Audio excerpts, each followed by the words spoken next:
बिस्मिल्लाहिर्रहमानिर्रहीम। अस्सलाम वालेकुम दोस्तों, welcome back to my YouTube channel medicine knowledge factory. उम्मीद करता हूँ कि सब दोस्त खैरियत से होंगे।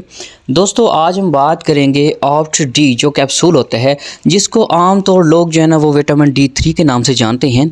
तो इसको किन कंडीशंस के अंदर जो है वो इस्तेमाल करवाया जाता है, इसके फ़ायदे क्या हैं, नुकसानात क्या हैं और इसके डोजेज क्या है, तमाम चीज़ें इसमें डिस्कस करेंगे।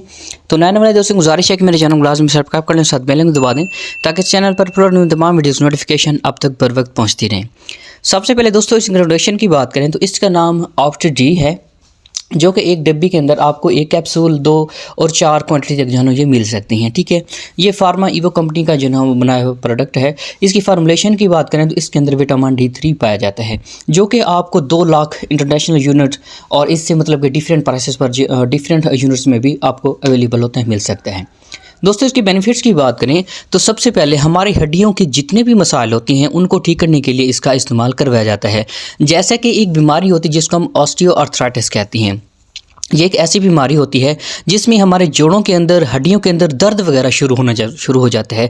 जैसे हमारे बुज़ुर्ग होते हैं तो उनको अक्सर घुटनों वगैरह में, जोड़ों के अंदर जो है ना वो दर्द शुरू हो जाता है। तो इस बीमारी को हम ऑस्टियोआर्थराइटिस कहते हैं। तो इसको कंट्रोल करने के लिए भी इस कैप्सूल का इस्तेमाल करवाया जाता है।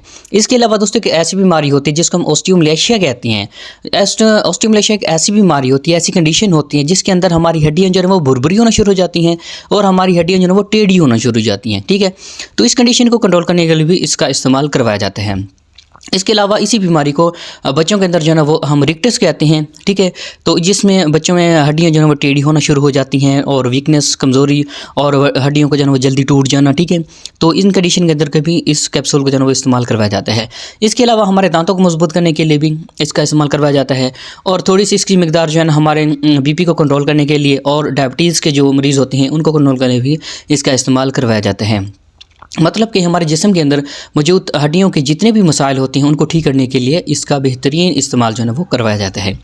दोस्तों इसकी डोजेज की बात करें तो डोजेज में आ जाता है कि आपने एक कैप्सूल रोज़ाना के बेस पर लेना होता है, लेकिन बेहतर यही है कि आप अपने डॉक्टर के मशवरे के मुताबिक इसको इस्तेमाल करें तो बेहतर होगा।